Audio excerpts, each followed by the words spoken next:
Saludos y bienvenidos a Sapiens, les habla su amigo Ferran Prat. El tema que trataremos hoy no os dejará indiferentes. Conocerse a uno mismo, su propio potencial, sus estados de relajación y otras cuestiones relacionadas con la hipnosis, hoy aquí con el doctor Joan Escoté.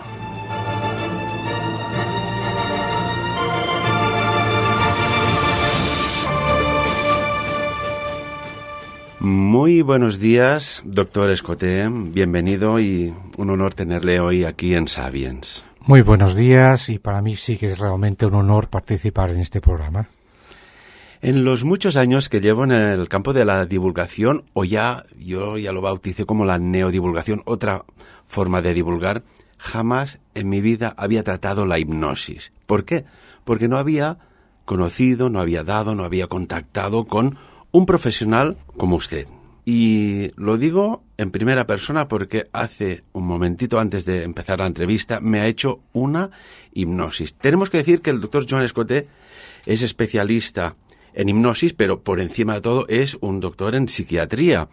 Una carrera, una formación que supongo que a día de hoy está continuando descubriendo nuestro potencial a nivel mental y otros campos, ¿verdad? Sí, perfectamente. Además, el mundo mental que tratamos o que intentamos ayudar los psiquiatras, a diferencia del neurólogo, que es muy biológico, precisamente el psiquiatra es la parte no biológica, igual que los psicólogos, y aquí es donde enlaza perfectamente con mi interés en su momento por la hipnosis. Haciendo un poco de historia, ¿qué le hizo a usted, doctor Escoté, estudiar la carrera de psiquiatría? Porque siempre hay algo en la vida, ¿no?, que nos llama, ¿no? A mí me llamó estar, pues, donde estoy, ¿no? En su caso, ¿cuál sería? Bueno, en mi caso es muy curioso, ¿eh? Yo diría, cuando me lo he intentado analizar yo mismo, que básicamente las películas de Hitchcock. Las películas de Hitchcock eran en una época psicoanalítica, donde había una intriga y siempre había algún aspecto que ahora se puede considerar más psicológico o a veces psiquiátrico, y que cuando se llegaba a descubrir este aspecto se resolvía el caso. O sea, es una mezcla entre detective, interés, etcétera. La psiquiatría no es bien así, pero bueno, enlaza perfectamente. Este fue mi interés, yo creo, principal de entrar en un mundo de la psiquiatría. Todos hemos visto la película de Los pájaros de Alfred Hitchcock y la verdad, allí había un componente psicológico espectacular. Ya de chiquitines, porque yo la vi de chiquitín, me impactó mucho, ¿no? Pero ves cómo, por ejemplo, hay unas fobias, ¿no? Fobias a los pájaros, fobias a los arácnidos, etcétera, etcétera. Sí, y a ver, y estas fobias existían entonces, existen ahora.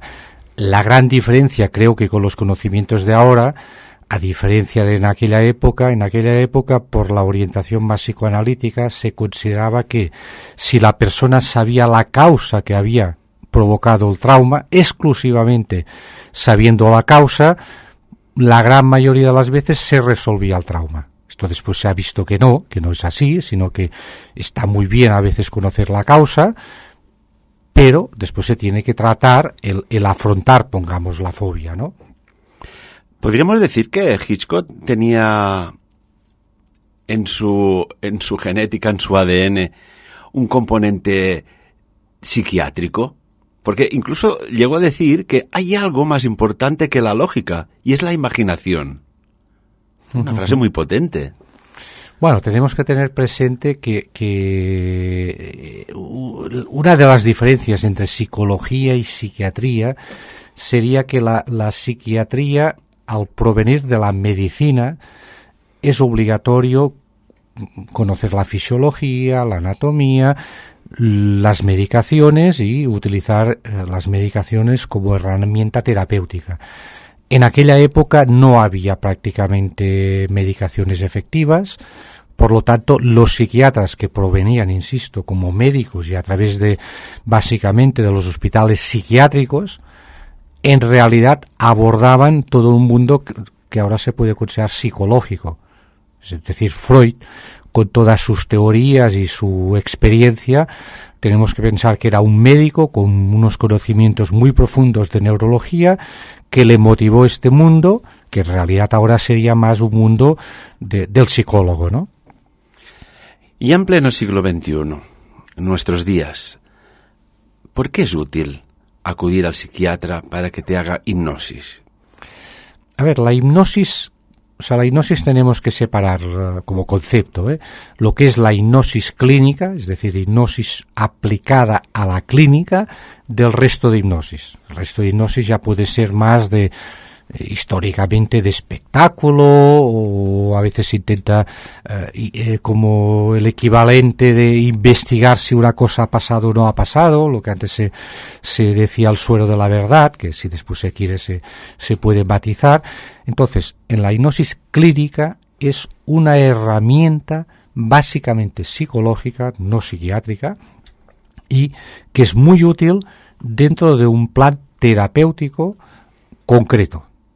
Es decir, por lo tanto, la tiene que utilizar o un psicólogo clínico o un psiquiatra, ¿no? Por ejemplo, uno de los campos que va muy bien es para favorecer el dejar de fumar. Sí. Pero se puede utilizar no solo hipnosis, sino hipnosis junto que a lo mejor con algunas otras técnicas, ¿no? También puede servir a veces para relajar más a la persona y poder afrontar más a lo mejor situaciones de fobias que decíamos antes. Hay algún sitio de Europa que se está utilizando y es muy útil. Por ejemplo, los grandes quemados, cuando se les está haciendo la cura de las heridas, si es muy profunda no duele, pero si es más superficial duele mucho en el momento de hacer la cura. Pues si puedes conseguir que se haga la cura con trance hipnótico, duele mucho menos. Hay dentistas, cuando yo me formé en la Universidad de Barcelona y en concreto en la Facultad de Psicología, el grupo, digamos, de alumnos es obligatorio que sean universitarios. Si no, no se puede hacer esta formación allí al menos. Pues había algún dentista y él lo estaba utilizando, o ella en este caso, para utilizar menos medicación de anestesia.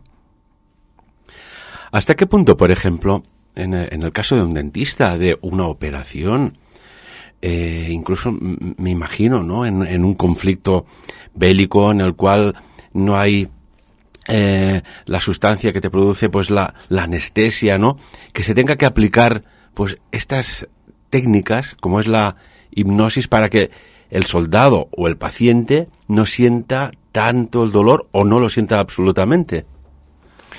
Bueno, yo pienso que es útil, es decir, si se puede conseguir que aquella persona esté mucho más relajada cuando se le va a hacer algún acto sanitario, ahora yo me centro en la clínica, que si está nerviosa le va a generar más dolor, más angustia, a lo mejor se va a prolongar más lo que sea, una extracción dentaria o una cura, lo que sea.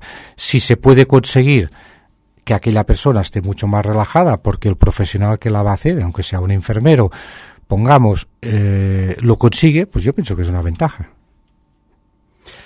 ¿Y qué mecanismos suceden dentro del cerebro a nivel mental para que una persona, un paciente o un voluntario, cuando hacen los estudios sobre hipnosis, llegue a desconectar de lo que siempre estamos conectados, que es de todo el cuerpo biológico? A ver, yo la idea que me he hecho, por lo que he leído, por lo que he practicado, es que la hipnosis enlaza totalmente con el estado mental que se llama disociativo. El estado mental disociativo es un estado en el que la persona separa, en aquel momento, estamos hablando de estados naturales, fisiológicos, no hay nada raro. En el estado disociativo la persona tiene totalmente separado lo que es el cuerpo de lo que es la mente. El estado más fácil disociativo es cuando una persona empieza a dormirse, llega un momento, esto lo sabemos todos, ¿no?, que no nota el cuerpo, pero aún está despierto y aún tiene pensamientos. El estado disociativo, por ejemplo, pasa a otro nivel cuando hay un estado de shock muy intenso. un accidente de circulación muy grave que uno haya tenido, posiblemente momentos de batalla física también. El soldado, el guerrero, tiene este estado disociativo, en un accidente de aviación, un terremoto, por ejemplo, estas imágenes que sale una persona de su casa y no sabe dónde va. En este estado sería probablemente el estado disociativo máximo. Claro, si un estado de ese tipo se puede provocar voluntariamente desde fuera, sería el que induce la hipnosis, y la persona que lo recibe quiere estar en este estado, sí que es un estado que, si se controla bien, relaja mucho a la persona. Pero aparte, es un estado mental, insisto, natural, en que si se le dan órdenes, quien dice órdenes dice sugerencias, frases un poco imperativas externas, entran muy profundamente en el interior de la persona.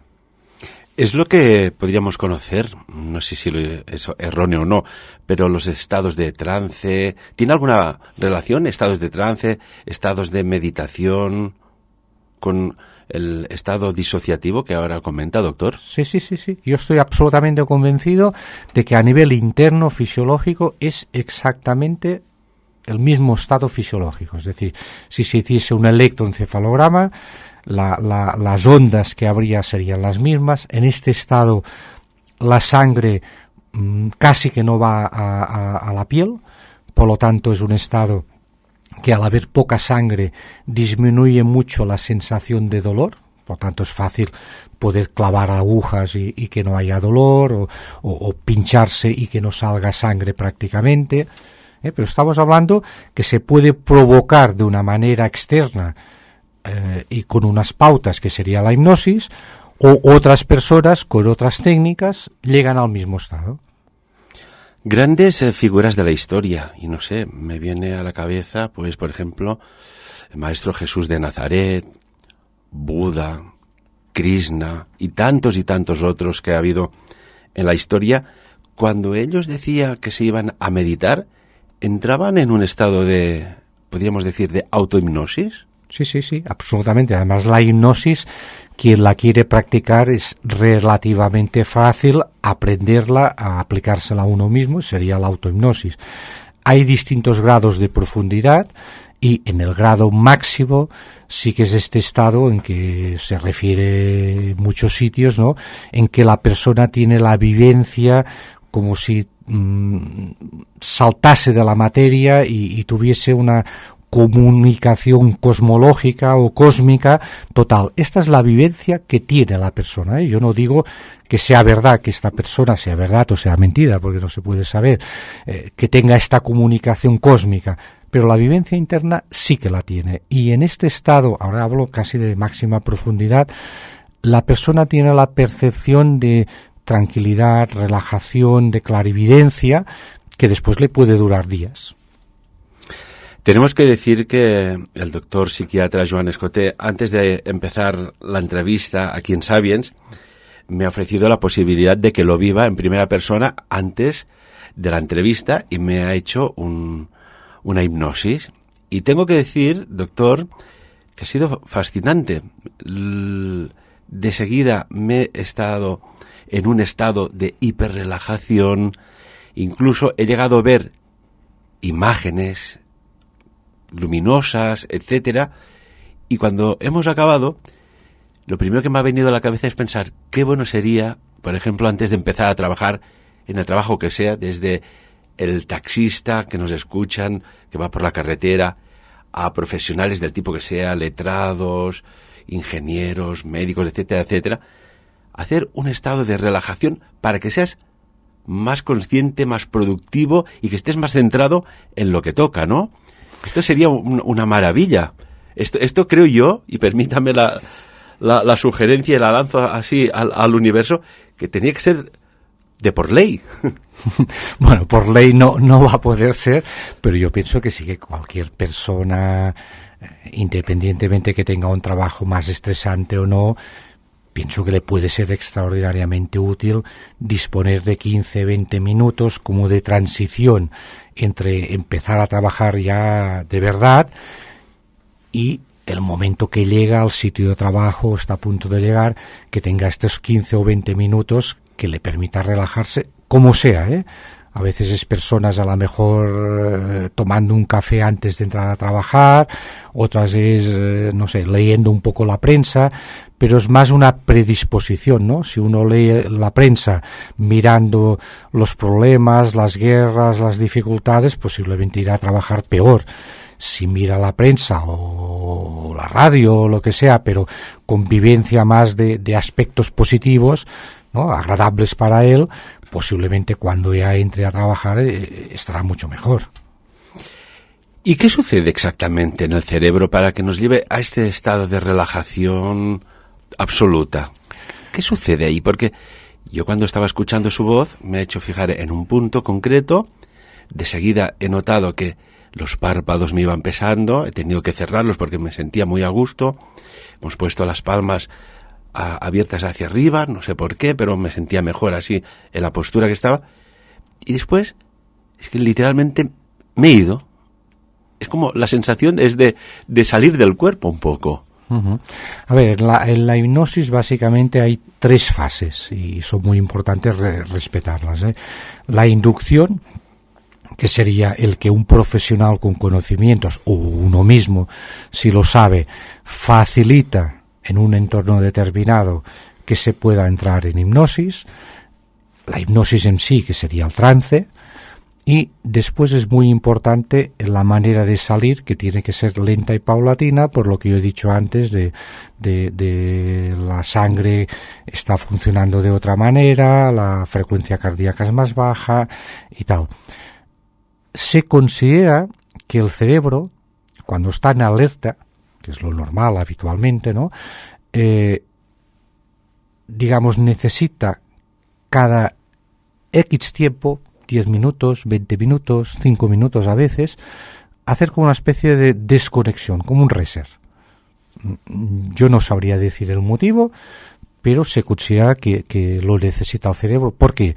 Porque esto nos pasa a todos, que cuando nos centramos en el trabajo, en el día a día, en cosas que nos implica concentración y que el cerebro esté muy activo, vamos desconectando de vez en cuando. Esta desconexión es como si se entrase en el estado de trance hipnótico, pero que va a durar unos segundos.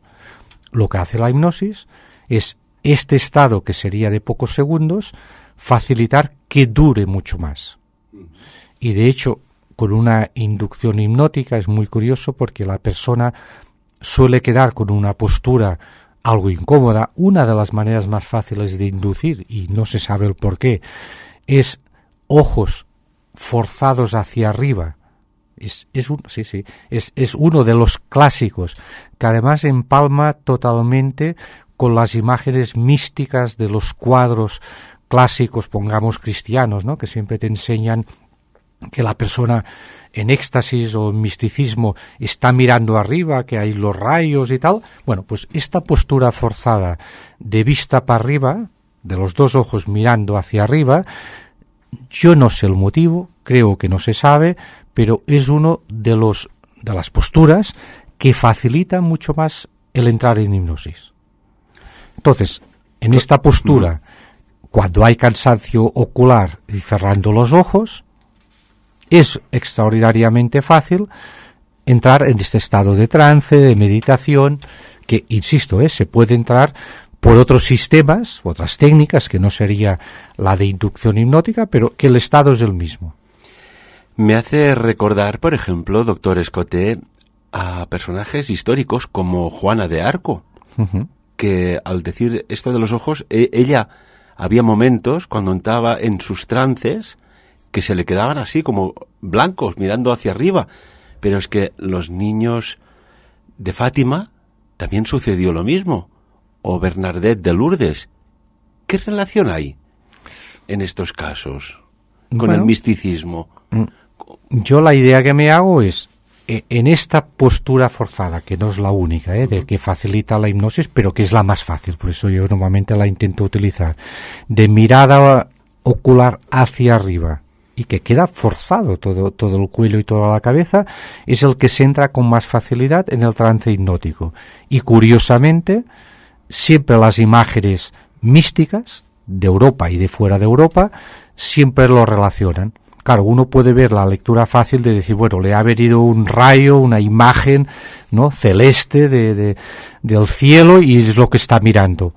Bueno, es una posibilidad. Otra posibilidad es que esta persona ha aprendido a estar en trance místico, que sería una de las situaciones, a través de este sistema. Yo supongo que estoy recogiendo lo que piensan nuestros amigos y amigas seguidores de Sapiens, doctor Escoté, y me gustaría, antes de acabar la entrevista, que haga, si es posible, para todos los miles y amigos y amigas que nos siguen, que les haga aunque sea una inducción pequeñita a un estado hipnótico para que lo vivan en primera persona, en directo, en diferido o a la hora que quieran, porque ahí está YouTube, ¿no?, nuestro canal. ¿Es posible?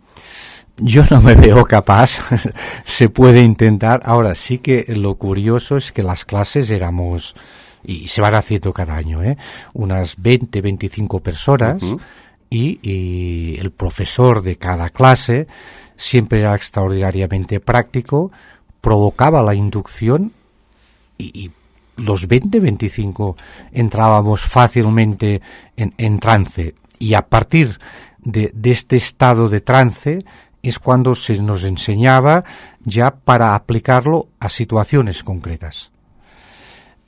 Yo creo que sin vernos las caras, francamente lo veo muy, al menos yo no me veo capaz a través de la radio. Lo podemos en intentar. Un local con personas se puede ¿Sí? hacer fácilmente. De hecho, hace años, cuando terminé estos estudios complementarios, en una sesión clínica de salud mental del hospital que yo trabajo aquí en el Principado de Andorra, el grupo de psiquiatras y psicólogos presenté cómo es la hipnosis clínica y tal, y allí provoqué inducción a distintas personas al mismo tiempo. Perdóneme la insistencia, porque vengo del campo científico y la perseverancia, ahí está. ¿Lo podremos intentar?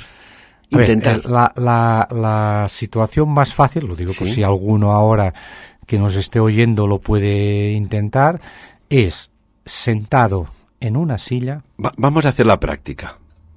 Vale. Venga, vamos a hacer la práctica. O sea, la situación más fácil... ¿Quiere que le pongamos una musiquita de fondo? No hace falta. No hace falta. La posición más fácil y cómoda es sentada la persona en una silla. Más se puede hacer en un sofá, mejor una silla. Y que si es un poco dura, no pasa nada. Sentada la persona, las piernas un poco separadas. Si lleva gafas, mejor quitárselas. Si lleva corbata o algún objeto que apriete en alguna parte del cuerpo, mejor quitarlo. ¿Reloj también? Si le aprieta, sí. Si no, no. O sea, lo que importa es que no note objetos que aprietan, ¿no? Sino que el cuerpo en sí mismo ya esté relajado. La postura estándar, y curiosamente sí que es la que va mejor, es las dos manos como cogiendo las dos rodillas, una en cada lado. En esta postura de sentado, piernas separadas, manos encima de las rodillas, es la cabeza alta, erguida, y lo que decíamos antes, forzando la mirada, si puede ser, en un punto alto, cualquiera, que tenga la vista. Esto del punto lo que permite es que la persona fuerce la mirada y se le dice que vaya mirando este punto. Si la persona se va relajando, mirando el punto, sí que hay un momento, que es lógico, que es natural, en que la persona empieza a notar un cansancio ocular.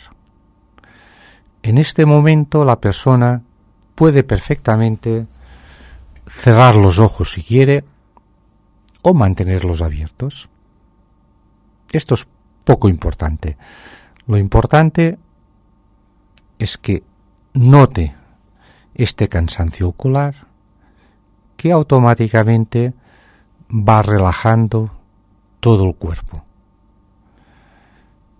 Si en este momento la persona intenta ya pensar en algún paisaje, alguna situación que le sea agradable, es igual si es, muchas veces es el mar con el horizonte azul, la arena, puede ser también una montaña. Siempre es mejor visualizar un espacio tranquilo, relajado, sin ruidos, sin personas. Y a partir de esta visualización, intentar también que note el aire del entorno, si es un aire caliente, frío, si puede ser que note también olores. Cada persona en esto es distinto. Hay personas que notan mucho los olores, otras es más la visualización, pero lo importante es dejarse llevar en esta sensación de que todo va fluyendo. Uno se deja llevar. Y lo habitual, si no la primera vez, la segunda, la tercera, es que la persona va notando, que se va relajando, que va persistiendo estas sensaciones agradables. Muchas veces sí que es importante en este momento empezar a andar. Si estuviésemos, por ejemplo, en la playa, hacer pasos descalzo, la persona va notando el pie que va entrando en esta arena entre húmeda y seca, va dejando marcas, pero si se va fijando, las marcas de detrás de los pies van desapareciendo también. Esta persona se está moviendo tranquilamente, suavemente, como si fuese realmente la vida agradable, en que va fluyendo, van pasando cosas, va pasando el tiempo, pero no tiene por qué haber ninguna situación especialmente desagradable, o al menos en este estado, al cerebro le es absolutamente indiferente todo lo que pasa afuera. La persona que está sentada puede notar si hay un ruido de una puerta, no pasa nada. Puede notar a lo mejor un coche o coches en la calle. Si esto fuese en una oficina, puede notar ruidos. Yo personalmente lo utilizo a veces si tengo que estar en un sitio y esperarme media hora o una hora, no sé, citado por lo que sea, pues es un estado en que uno está allí, se puede relajar de esta manera, estás presente, pero no estás presente. Y si después tienes que afrontar una reunión difícil o una situación difícil, como esta situación que estamos viviendo ahora todos es agradable, es relajante, permite realmente afrontar con mucha más energía y con mucha más tranquilidad lo que venga después. Bueno, como esto era una posible práctica, yo lo que voy a proponer es que voy a contar hasta 3 para que al decir el número 3, la persona que se haya relajado, haya desconectado, conecte totalmente con su entorno, pero sobre todo que no se levante de golpe, deje un rato, puede ser 1 minuto, 2, 5, que toda la parte fisiológica, pulsaciones, tensión arterial, temperatura, se vaya normalizando. Voy a contar. 1, 2, 3. A partir de este momento, quien lo haya conseguido de relajarse, bueno, insisto en que no se levante, sino ya podrá en 1 minuto o 2 hacerlo tranquilamente, y es probable que distintos oyentes hayan conseguido con estos 5 o 10 minutos relajarse. Nos hemos relajado mucho, nuevamente. ¡Qué maravilla! Comentaba doctor Escotet de que esto influye también en el fluido sanguíneo, ¿no? En las arterias cuando impulsan la sangre, en el retorno venoso. Esto es muy bien, por ejemplo, para las personas que tienen cardiopatías. ¿Puede ser útil? O personas... Yo no lo veo como tal. Es decir, el estado fisiológico de hipnosis es un estado en que la parte externa de la piel queda con muy poca sangre. No sé hacia dónde va esta sangre que no va, pero es lo que permite entender que no note prácticamente dolor, o los fakirs de antes que se decía que se podía pinchar. De hecho, en estas prácticas que hicimos, yo mismo y otras personas sí que nos clavaban agujas, digamos, de sanitarias, y prácticamente no salía sangre. Visto así es más espectacular, es más espectacular que útil, ¿no? Pero quizás justifica que dolores de la piel o incluso dolores internos por este mecanismo disminuyan mucho en aquel momento. Sin lugar a dudas, si clavas una aguja, evidentemente estéril, como usted decía, de estas sanitarias en la piel y no notas dolor, pues estas personas que tienen estas dolencias de dolores generalizados, etcétera, etcétera, no sé, me viene a la cabeza tipo fibromialgias o así, puede llegar a ser muy útil. Sí, la gracia sería, o es, no solo que un profesional le enseñe a aquella persona y lo haga en, no sé, en un despacho, una práctica, que a lo mejor le puede durar la efectividad, no sé, ahora me lo imagino, 6 horas o 10 horas, bueno, parecido a lo que sería un masaje bien hecho, ¿no? Que va a durar un tiempo, pero un tiempo limitado. La gracia sería que esta persona aprendiese a autorrelajarse, ¿no? Aprendiese a la autohipnosis, digamos, ¿no? Y entonces probablemente le sería mucho más fácil practicarlo 2 o 3 veces al día. ¿Cabe la posibilidad, doctor Escotet, de que haya personas que de forma inconsciente, involuntaria, hagan esta autohipnosis? Y me viene a la cabeza, por ejemplo, cuando estábamos a la época sentados ahí en las aulas, que había momentos que parece que uno se evadía del cuerpo, ¿no? Estaba mirando al profesor, lo estaba escuchando, pero en realidad estaba como en otra dimensión. ¿Esto podía ser así? O, por ejemplo, en una reunión de trabajo que consideras que es aburrida o lo que se aporta no es sustancialmente enriquecedor para ti, y hay como unos momentos que...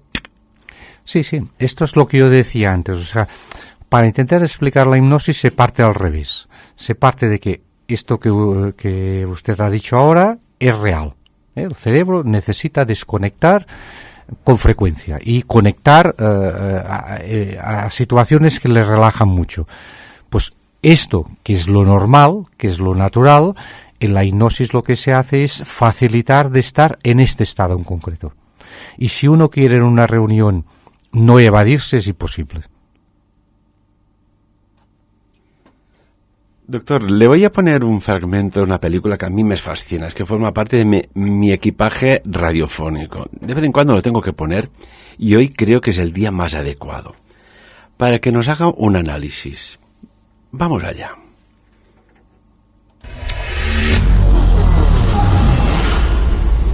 Se dice que solo usamos el 10% de nuestra capacidad cerebral, pero... ¿y si hubiera una forma de acceder al 100% de nuestro cerebro?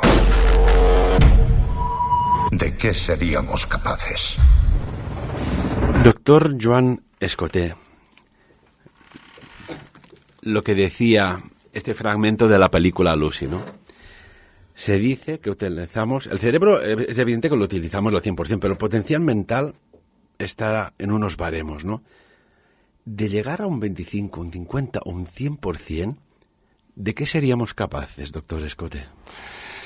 Bueno, yo lo enfoco de otra manera, ¿eh? Yo enfoco que el cerebro está hecho de circuitos, que estos circuitos en cada zona, pongamos para utilizar la musculatura o para la digestión o para, no sé, pensar activamente, cada una de estas partes sí que, como un coche, no va al 100%, tiene que tener un margen para poder hacer más. Entonces, muchas personas, a ver si me explicaré, si quieren hacer 100% al máximo de la parte muscular, es probable que sea a costa de otras partes. Hay como una transferencia de, podríamos decir, de capacidades, de energía, Bueno, son circuitos como si fuesen, en cuanto a revoluciones para que puedan funcionar, no funcionan nunca al 100%, aquella parte del circuito, de lo que sea, y si lo quieres forzar, puedes, tienes un margen, pero cuidado, ya lo estás utilizando de otra parte. Por lo tanto, a mí no me queda, ahora lo hablo más como médico, no me queda claro que la mayoría de las personas puedan al mismo tiempo ganar, pongamos, este 20 o 30% de margen que les falta en cada una de las áreas, porque si se fuerzan mucho los circuitos, después precisamente las neuronas se mueren antes. Que es uno de los retos quizás de la ciencia y de la medicina, ¿no? Llegar a la inmortalidad celular, y aquí las neuronas son células. Sí, pero ahora... La pregunta sería, ¿hay algún método, alguna forma para regenerar neuronas mucho más rápido de lo habitual? No nos engañemos. La biología, si cogemos cualquier célula humana o de cualquier mamífero, pero cojamos las humanas, una célula se multiplica, ¿no? Y son dos. Después se muere una y otra vez se vuelve a multiplicar. Dentro de los cromosomas hay lo que se llama el telómero, que es un extremo. El telómero, cada vez que se multiplica una célula, pierde un trocito. Cuando esta célula, que se va reproduciendo, cuando se mueren otras, estamos hablando de cada una de las células que se va reproduciendo, se queda sin telómero, no se puede reproducir. Si este telómero se altera al máximo, pasa exactamente al revés, no para de reproducirse y es un cáncer. Por lo tanto, en realidad las células humanas, por biología, tienen un límite, que se podría decir que a lo mejor máximo sería 130, 140 años, si no aparece un cáncer antes, porque si estas células las fuerzas a reproducirse muy rápido, es cuando a veces este telómero se reproduce por sí mismo y da el cáncer. A mí ya me gustaría, lo otro, y estoy hablando de célula única, ya no estoy hablando, pongamos, de neurona, ya no estoy hablando después de las conexiones. Entonces el cerebro, por desgracia, hay multitud de circuitos, tiene la ventaja que cuando hace falta potenciar un circuito, porque en aquel momento ha quedado débil, por lo que sea, cogen neuronas y circuitos de otros, pero el resultado final, pongamos, cuando uno ya tiene 5 años más o 10 años más, es que hay menos circuitos. ¿Y qué hace, por ejemplo, que haya personas que, pues bueno, van transcurriendo los años y parece que tengan como una reversión de la entropía celular, que el proceso de envejecimiento esté como más ralentizado, ¿no? ¿Hay algún mecanismo? ¿Es su genética o es que tienen más control de sí mismos? Y supongo, no sé, ya que hablamos hoy de la hipnosis, ¿hasta qué punto la hipnosis puede hacer que si tú te sientes mejor, por tanto el estrés queda a muchos kilómetros de distancia y quizás todos los procesos biológicos, todo del corazón, de los pulmones, páncreas, hígado, riñones, etcétera, funcione de un modo más óptimo? A ver, yo muy elemental y con los conocimientos que tengo, el cuerpo humano, insisto, los mamíferos igual, cuando tienes momentos de estrés puede ser, a nivel muy elemental sería, ¿no?, que un animal te persigue y te quiere comer, o hay estrés en la empresa con tus jefes o en la familia, cualquier situación de estrés es una situación no solo a nivel neurológico, sino a nivel del cuerpo, en que todo está forzado. Entonces, para que la persona lo pueda aguantar y luchar para intentarlo solucionar, uno de los mecanismos, pero muy potente, es liberar adrenalina y cortisol a través de las suprarrenales y a través del cerebro. La adrenalina y el cortisol va muy bien para esta función de poder aguantar el estrés, pero el precio que se paga es que destroza mucho y a muchas células al mismo tiempo. O sea, es como si provocase envejecimiento, ¿no? Sería como si un coche, yo para salir de una situación de apuro lo pongo a 4.000 revoluciones, vale, me va a sacar del apuro, pero si lo pongo demasiado tiempo pueden ser 10 minutos, estoy forzando mucho el coche, y si esto lo hago con frecuencia, este coche va a petar. Pues el cuerpo humano es igual. Claro, y ahora sí que enlazo con la hipnosis y con otras técnicas. Todo lo que sea durante el día en que el estado físico y mental de la persona esté relajada, es utópico, ¿no?, decir las 24 horas relajadas, pero cuantas más horas mejor, es exactamente lo contrario de exceso de cortisol. Por lo tanto, sí que aparte de la genética, la persona que, y aparte del tipo de comida, que claro, la comida y según qué sustancias también pueden, seguro, que también afectan a grupos celulares, este estado basal, ¿no?, de base, relajado, a la larga tiene que dar más supervivencia que la persona si no tiene un accidente o otra causa de muerte, seguro. El método, la técnica que usted aplica, doctor Escoté, ¿es útil, por ejemplo, en una sociedad que parece que haya, ya no digo una epidemia, sino una pandemia de insomnio? ¿Puede ser útil para que la gente concilie mucho mejor el sueño y tengan este sueño que se habla reparador? A ver, el tema del sueño es extraordinariamente importante, yo creo, de entenderlo, cómo funciona y para uno mismo. Básicamente, las primeras 2 o 3 horas son las que utiliza el cuerpo para eliminar de las células todos los detritus, que sería toda la materia intracelular que no es útil. Es como si se abriesen, para que salgan los residuos. Esto es extraordinariamente importante. Por ejemplo, en el cerebro es muy curioso que en estas 2 o 3 primeras horas las neuronas es como si se volviesen más pequeñas, por lo tanto el espacio que hay entre neurona y neurona aumenta y permite que este líquido que hay allí, líquido encefalorraquídeo, pueda transportar con más facilidad estos residuos, lo que en otras partes del cuerpo es la linfa.